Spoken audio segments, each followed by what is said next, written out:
इस एक बहुत बड़े अवार्ड के लिए बहुत मुबारकबाद। साथ ही साथ ये हमारी खुशनसीबी है कि इस साल उत्तर प्रदेश की हुकूमत ने उन्हें यश भारती जैसे एक बहुत बड़े अवार्ड से नवाजा है। मैं चाहता हूँ एक बार जोरदार ताली बजा करके उन्हें ये बताएं कि हम लोग कितना खुश हैं उनको इस बड़े अवार्ड के मिलने से। दोस्तों, ये अवार्ड जो है हमारे साथ नवाज भाई को, इमरान प्रतापगढ़ी को भी मिला है, इसलिए इन्हें मुबारकबाद दीजिए। पूरा मजमा इन्हें मुबारकबाद दे। बहुत देर से इंतजार कर रहा था कि आऊं आपसे मुलाकात करूं, वो मौका आ गया। जो जहां है जैसे है, अब थोड़ी देर मैं गुजारिश करूंगा इंशाल्लाह, जब तक आप चाहेंगे। मैं तो आपका शायर हूं, आप ही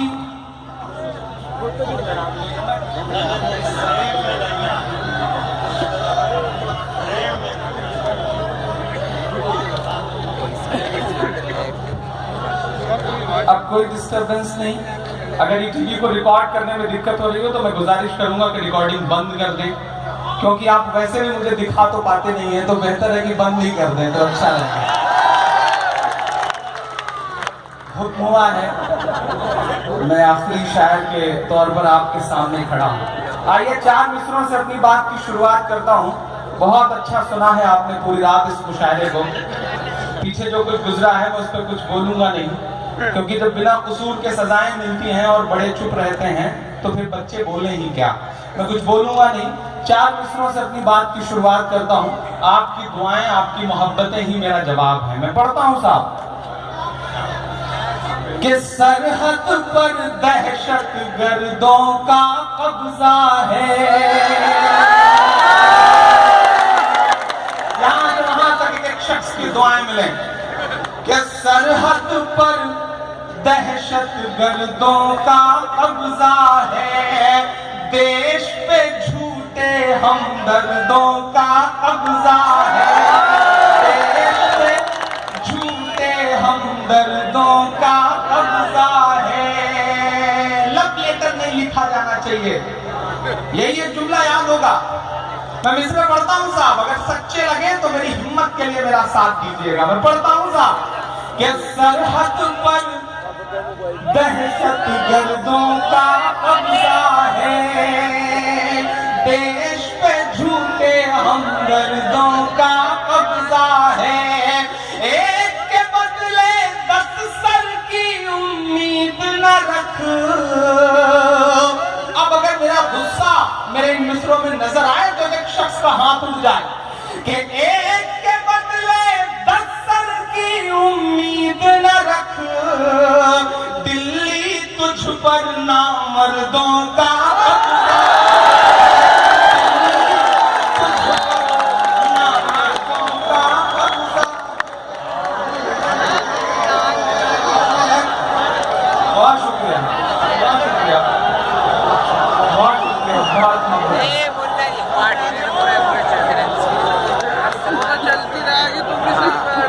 अब जाके आप जाके हैं। मैं सलाम करता हूँ आपकी मोहब्बतों को। मैं पढ़ता हूँ सीधे सीधे साहब कि सरहद पर दहशत गर्दों का कब्जा है। ये जो बहुत बड़ी तादाद में नई पीढ़ी मुशायरों में आने लगी है, जो इंटरनेट पे अपना मनोरंजन तलाश करती थी, जो टीवी चैनलों में अपना मनोरंजन तलाश करती थी, मेरी खुशनसीबी है कि ये मुशायरों में लौट करके आई है। मेरा कसूर ये है कि आप जब जबरदस्ती सेल्फी खिंचवाने आ जाते हैं तो मैं आपको झिड़क नहीं पाता, क्योंकि आपकी ही वजह से मैं इमरान हूं, इसलिए मैं आपको झिड़क नहीं सकता। आपको झिड़क ना पाना ही मेरा कसूर है। सांस भी इमरान प्रतापगढ़ी ले लें अगर तो दिक्कत है साहब। मैं पढ़ता हूँ, लेकिन अब क्या करूं, मैं पढ़ता हूँ क्योंकि आपकी मोहब्बतों को सलाम करता हूँ कि सरहद पर दहशत गर्दों का कब्जा है, देश पे झूठे हमदर्दों का कब्जा है, एक के बदले 10 सर की उम्मीद न रख, दिल्ली तुझ पर नामर्दों का कब्जा है, दिल्ली तुझ पर नामर्दों का कब्जा कब्जा है कि सूरज लहू लुहान पड़ा है चाहत का। 17 फिर बाद में गिनती बढ़ गई, 18 जवानों की शहादत दी है हमने। इसी बीच में आपको एक और जानकारी देता चलूं साहब कि 18 जवान शहीद हुए। देश गुस्से में है, लोगों का गुस्सा सड़कों पर दिख रहा है। इसी बीच आपको शायद खबर भी न लगी हो कि एक बहुत बड़ा सौदा राफेल नाम के फाइटर प्लेन का अटका पड़ा था। 2013 में कांग्रेस की हुकूमत थी, वो एक फाइटर प्लेन 750 करोड़ रुपए में खरीद रहे थे। तब साहब ने ही गुजरात से चिल्ला के कहा था कि देश की इतनी बड़ी दौलत क्यों खराब की जा रही है। कल साहब ने वही फाइटर प्लेन 1600 करोड़ रुपए में एक खरीदा है। 59,000 करोड़ रुपए का सौदा हो गया और आपको खबर भी नहीं मिली। सौदा इसलिए हो गया क्योंकि वो जो कंपनी बेच रही थी उससे रिलायंस का टाई अप हो गया साहब। जियो का सिम बेचने वाले कितनी खामोशी से बैठे हैं। मैं इसलिए पढ़ता हूँ और आपसे दुआएं मांगता हूँ साहब कि सूरज लहू लुहान पड़ा है चाहत का। साहब रोशनदान की बातें करते हैं, साहब रोशनदान की बातें करते हैं। एक कश्मीर संभाले नहीं संभलता है। अब दुआएं देना इमरान को। एक कश्मीर संभाले नहीं संभलता है और बलूचिस्तान की बातें की बातें करते हैं और की बातें करते हैं। साहब रोशनदान की बातें करते हैं। बहुत शुक्रिया, बहुत मोहब्बतें। 4 मिसरा और पढ़ता हूं। मुझे अच्छा लगा कल केरल में प्रधानमंत्री जी ने बहुत अच्छा भाषण दिया। उन्होंने बताया कि जंग लड़ने की जरूरत नहीं है, जंग लड़ना है तो अशिक्षा से लड़ा जाए, गरीबी से लड़ा जाए, भुखमरी से लड़ा जाए। बहुत अच्छी तकरीर। उसके बाद से आप समझ लो कि जो न्यूज चैनल है उनके जो एंकर रूम है साहब ना, वहां पे चूड़ियां तोड़ दी हैं लोगों ने अपनी। मतलब जो उम्मीदें पाले बैठे थे वो बिल्कुल धराशायी हो गई, वरना मॉडल बना करके जंग करवा रहे थे। सुब्रमण्यम स्वामी साहब कह रहे थे कि 10 ही करोड़ लोग तो मरेंगे इस जंग से। मैं पढ़ता हूं इसलिए और आपसे दुआएं मांगता हूं साहब कि नफरत के उन मजदूरों को भेजो ना। यहाँ बैठे बैठे ये 4 मिसरे हुए हैं तो सोच रहा हूं कि पर्ची का सहारा ले लिया जाए। मैं पढ़ता हूं साहब कि नफरत वाले मजदूरों को भेजो ना। अगला मिसरा अगर लगे आपको कुछ चलने जैसा है तो दुआएं दे देना मुझे कि नफरत वाले मजदूरों को भेजो ना। साध्वी प्राची सी हूरों को भेजो ना। साध्वी प्राची सी हूरों को भेजो ना। गाय के नाम पे जो आतंक मचाते हैं। अगर एक शख्स के दिल की बात हो तो अब तक की सबसे बड़ी ताली मांगता हूं, पहुंचाइए मेरे मित्रों को दिल्ली तक। मैं पढ़ता हूं साहब कि नफरत वाले मजदूरों को भेजो ना। साध्वी प्राची सी हूरों को भेजो ना। गाय के नाम पे जो आतंक मचाते हैं, सरहद पर उन लंगूरों को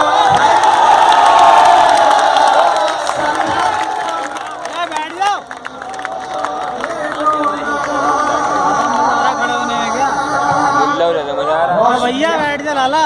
बहुत शुक्रिया। गाय के नाम पे जो आतंक मचाते हैं, सरहद पर उन लंगूरों को भेजो ना। आप बहुत बड़े और यूं कहूं कि पूरे हिंदुस्तान का हर शायर जिन्हें बहुत मोहब्बत करता है, अदनान साहब हमारे सामने बैठे हुए हैं। किसी भी शायर को जब ये लगता है कि उसका मामला फंस रहा है तो सीधे उन्हीं को कहता है कि अपने गलगल संभालिएगा, और ये संभाल भी लेता है अल्हम्दुलिल्लाह। बहुत बड़ी पकड़ है इनकी आवाम में। मैं 4 मिसरे और पढ़ता हूँ साहब।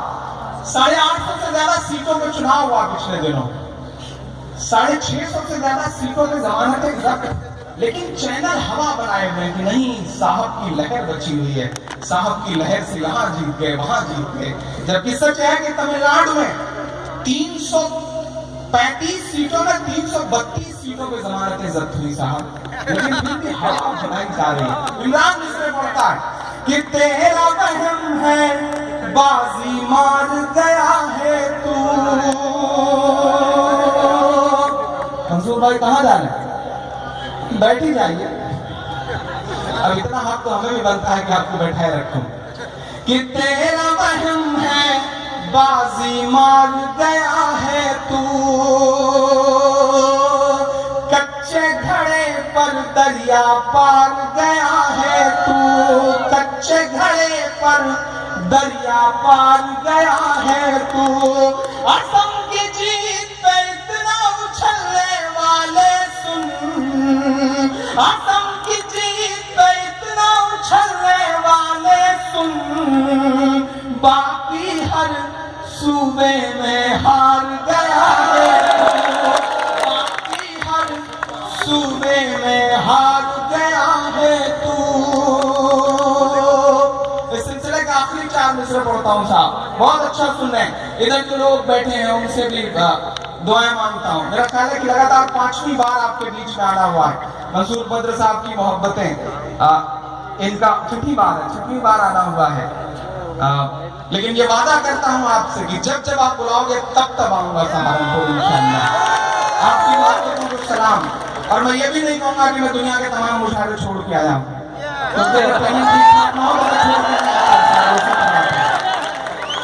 मैं पढ़ता हूँ और आपसे दुआएं मांगता हूँ साहब। एक शख्स की दुआएं मिले पीछे तक। अभियान चलाए साहब, नाम बदलो। 7 रेस कोर्स जो प्रधानमंत्री का आवास होता है उसका नाम बदला गया। 2 मुल्क जंग के मुहाने पे खड़े हैं, न्यूक्लियर डील और न्यूक्लियर वार के मुहाने पे खड़े हैं और नाम बदला जा रहा है। क्या तारीफ लिखी जा रही है साहब। इमरान चांद मिस्र पढ़ता है, एक साहब है जिनका नाम है सुब्रमण्यम स्वामी।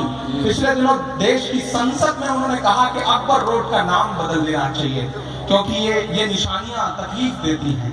मैं सहारनपुर वालों की जानकारी के लिए बताऊं कि जिन निशानियों पर तंज कसा जा रहा है साहब, वो हमारी निशानियां तो ऐसी हैं कि सदियां बीत गई हैं उनको बने हुए, लेकिन आज भी हिंदुस्तान के राजस्व में कितना बड़ा योगदान कर रही है। इस देश में ताजमहल को देखने के लिए हर साल 22.13 करोड़ रुपए टिकट का बिकता है और वो सरकार को जाता है। हुमायूं के मकबरे को देखने के लिए 19 करोड़ से ज्यादा का राजस्व आता है। कुतुब मीनार को देखने के लिए 13 करोड़ रुपए का राजस्व आता है। ये इमारतें तो वो इमारतें हैं जो कई सौ साल बाद भी आपको राजस्व दे रही है और आप निशानियां बदलना चाहते हैं। मिसरे पढ़ता हूँ साहब, जिन्होंने ये अभियान शुरू किया उनका नाम है सुब्रमण्यम स्वामी, उनकी बेटी का नाम है सुभाषिनी और उनके दामाद का नाम है नदीम हैदर। कुछ नहीं बोल रहा है कि अपने सभी प्यारों का नाम बदल डालो, अपने सभी प्यारों का नाम बदल डालो, तारीखी यादों का नाम बदल डालो, तारीखी यादों का नाम बदल डालो। अकबर रोड का नाम बदलने से पहले कसम है कि घाट को पीछे तक ऊपर जो लोग हैं उन्हें भी पढ़ता हूं साहब कि अपने सभी प्यादों का नाम बदल डालो, अकबर रोड का नाम बदलने से पहले अपने दामादों का नाम,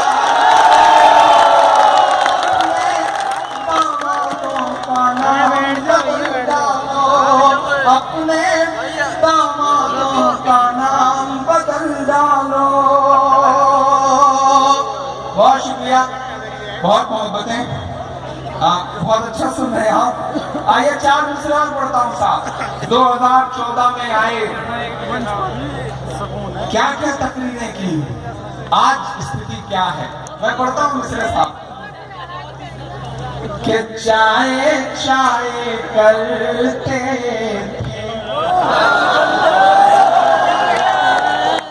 गाय गाय करते हैं, चाय चाय करते थे, चाय चाय करते थे, गाय गाय करते हैं, जब से है दलित जागे, हाय हाय जब से है दलित जागे, हाय हाय करते हैं, चाय चाय करते थे। गुड्डू भाई मेरे बहुत प्यारे दोस्त, और यूं कहूं कि मुशायरों से अलग भी कुछ एक लोग हैं जो मुसलसल याद करके दुआएं देते हैं, तो गुड्डू भाई, मंसूर भाई, इन सबका नाम है उसमें। मैं पढ़ता हूँ साहब, जब से हैं दलित जागे, हाय हाय करते हैं, और 3 साल बाकी है, आने दो जरा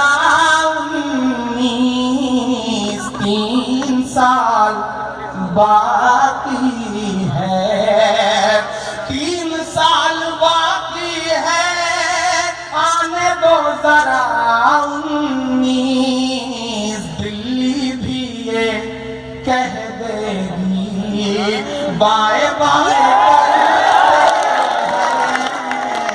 दिल्ली भी ये कह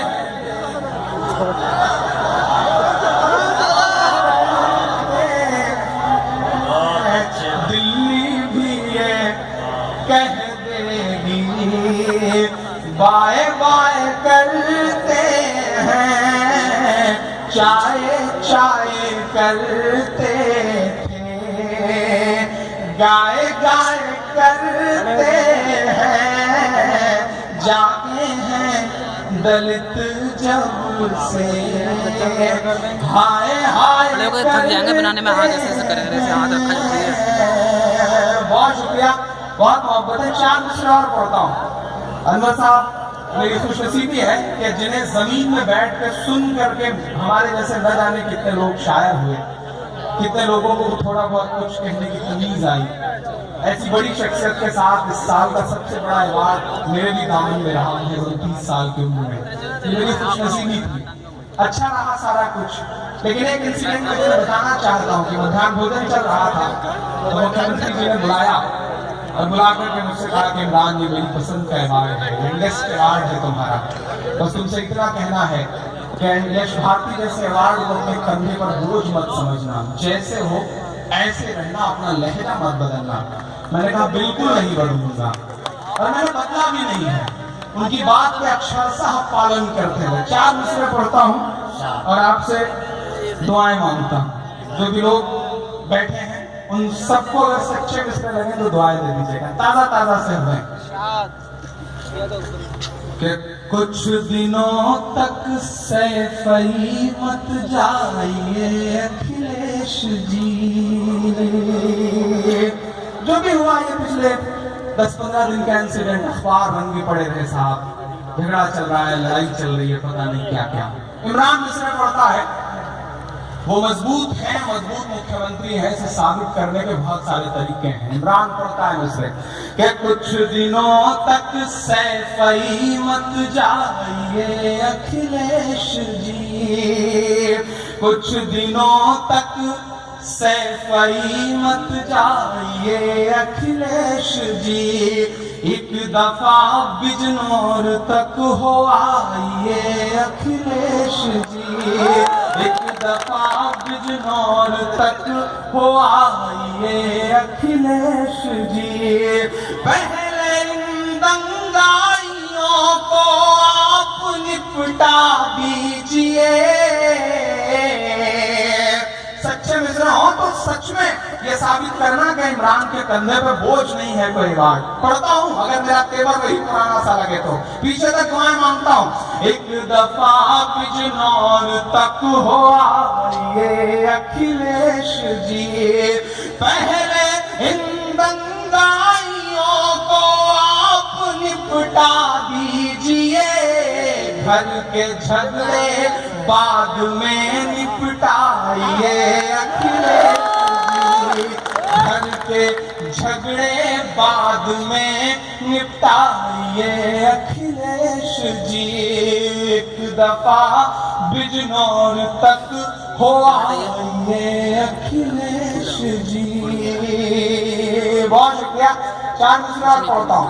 जहाँ खड़ा हूँ आते रास्ते में कई जगह जो वो किलोमीटर्स के बोर्ड लगे होते हैं, तो कई बार दिखाई पड़ा हरिद्वार। तो मैंने कहा शुक्र है कि हरि के द्वार तक का रास्ता सहारनपुर से होके जाता है। सहारनपुर से अगर कोई भी रास्ता हरि के द्वार नहीं जाता, ये सच्चाई है। मैं 4 मिसरे पढ़ता हूँ। एक बाबा है साहब, दुनिया भर की बीमारी के इलाज का दावा करता है बंदा, लेकिन आज तक अपनी फड़कती में आंख नहीं सही करता है। मैं नाम नहीं लूंगा कि आप जान जाएंगे कि मैं आदरणीय बाबा रामदेव जी की बात कर रहा हूँ। मैं 4 मिसरे पढ़ रहा हूँ। पिछले दिनों उन्होंने एक बयान दिया था, कानून ने हाथ बांध रखे हैं वरना जो जय नहीं बोलते उनकी गर्दनें काट दी जाती हैं। तब तक पड़ोस में खड़े उनके पिया ने कहा कि बाबा अगर गर्दनें काट दी जाएंगी तो जो अपना तेल और शैम्पू का बिजनेस है उसका क्या होगा। बाबा की समझ में आ गई बात, चुप हो गए बाबा। मैं 4 मिसरा पढ़ता हूँ। कुछ नहीं कहता, उनका अपना, उनको संविधान ने ताकत दी है, पावर दिया है, आजादी दी है कि वो बोले, लेकिन उसी संविधान ने मुझे क्या आजादी दी है कि मैं उनसे एक सवाल पूछूं। मैं सवाल पूछता हूँ और आपसे दुआएं मांगता हूँ कि जो नफरत के सबब उठी थी वो ललकार किसकी थी। फिर से जरा सा मुंह में आएंगे आप लोग। आप ये ना समझिएगा कि लाइटें बुझवा दी गई हैं तो आप नजर नहीं आ रहे हैं। आप दुआएं दे के बताइए, इंशाल्लाह मैं आपकी धड़कनें सुन के बताऊंगा, ये वादा करता हूं आपसे। मैं पढ़ता हूं साहब कि जो नफरत के सबब उठी थी वो ललकार किसकी थी। हमारे खून को प्यासी थी वो तलवार किसकी थी। हमारे खून को प्यासी थी वो तलवार किसकी थी। हमारी गर्दने मत काटिए, बस ये बता दीजिए। फिर से आपका हाथ उठेगा मिसरे पे पहुंचाना वहां तक। हमारी गर्दने मत काटिए, बस ये बता दीजिए। जिसे तुम पहन कर भागे थे वो सलवार, जिसे तुम पहन कर भागे थे वो सलवार। ओ तलवार दो। अरे भैया बैठ जाओ। पीछे बैठ जाओ। जिसे तुम, अच्छा फिर से बोलो। आपका हुक्म है, आप कहें तो मैं 100 बार पढ़ूंगा, 100 बार सेल्फी खिंचवाऊंगा, कोई नहीं रोक पाएगा। सबब उठी थी वो ललकार किसकी थी। हमारे खून को प्यासी थी वो तलवार किसकी थी। हमारी गर्दने मत काटिए, बस ये बता दीजिए। जिसे तुम पहन कर भागे थे वो सलवार किसकी थी। जिसे तुम पहन कर भागे थे वो सलवार किसकी थी। ये कौन लोग निकल आए हैं साहब जो ठेकेदार होने का दावा कर रहे हैं, जो ये तय करेंगे कि क्या पहनना है, क्या बोलना है, क्या खाना है, जो वही तय करेंगे। नहीं साहब, हम इस वतन से बहुत मोहब्बत करते हैं, इस वतन के लिए कुर्बानियां दी हैं, कुर्बानियां देंगे, लेकिन आप ये सोचें कि आपकी मर्जी के मुताबिक चलें तो नहीं, नई नस्लें अब इसे कबूल करने को तैयार नहीं है साहब। इमरान मिस्र पढ़ता है, यहाँ जितने भी लोग खड़े हैं, एक एक शख्स की धड़कन बन के बोलता हूं मैं कि तुम्हारे पहले बोला है तुम्हारे बाद बोलेंगे। भगत अशफाक बन करके कभी आजाद बोलेंगे। भगत अशफाक बन करके कभी आजाद बोलेंगे। तुम्हें जय बोलना है मेरे भाई, शौक से बोलो। मुझे कमजोर मत पढ़ने देना इस अगले मिसरे पे। तुम्हें जय बोलना है मेरे भाई, शौक से बोलो। मगर हम जय नहीं बोलेंगे, जिंदाबाद बोलेंगे। मगर हम जय नहीं बोलेंगे, जिंदाबाद बोलेंगे। बहुत शुक्रिया। कुछ बहुत ज्यादा सुनाने का आज न तो मन है ना मौका है। बस एक नज़्म आपको सुनाना चाहता हूँ जो मेरे दिल से बहुत करीब है। ये तो बीच में कुछ दोस्त किसी वजह से, मैं समझ जाऊं कीड़े बहुत हैं, लेकिन आप खड़े होने के बजाय में जहां बैठे हैं थोड़ी देर बैठे रह जाएंगे। अब सारे लोग एक बार मुझे बहुत खामोशी के साथ एक नज़्म के लिए हुक्म दे। मैं एक नज़्म आपकी अदालत में रखना चाहता हूँ।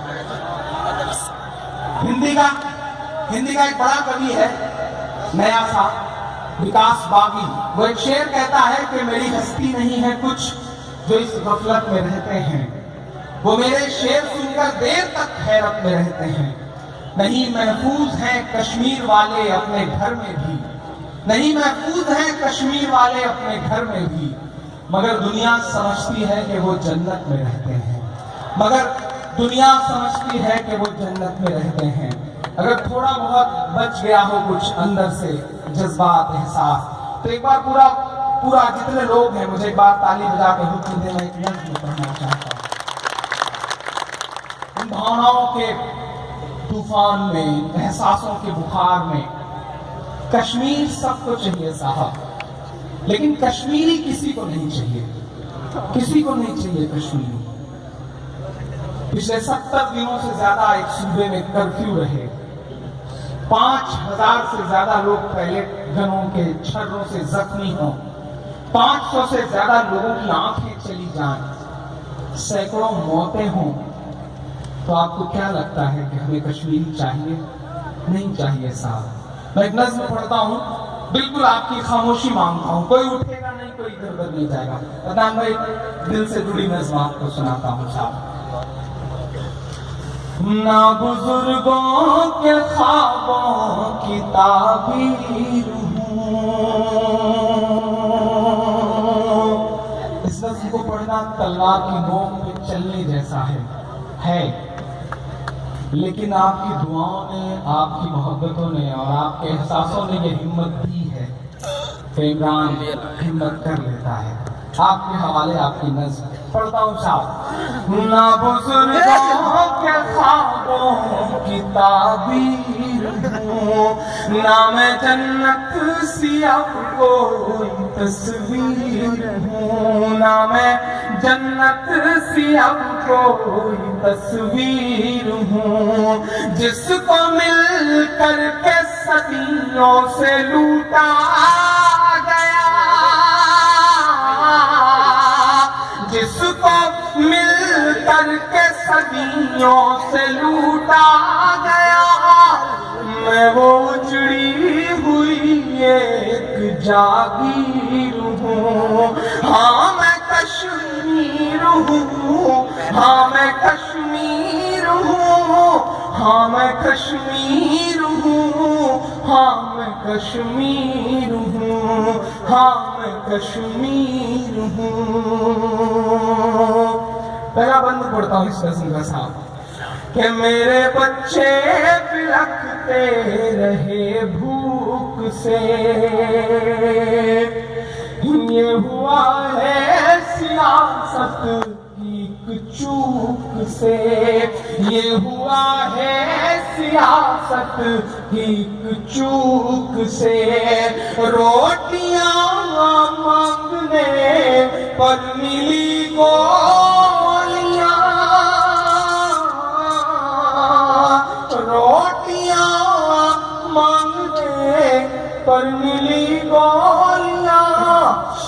कराया गया उनको बंदूक से, चुप कराया गया उनको बंदूक से। ना कहानी हूँ ना कोई किस्सा हूँ मैं।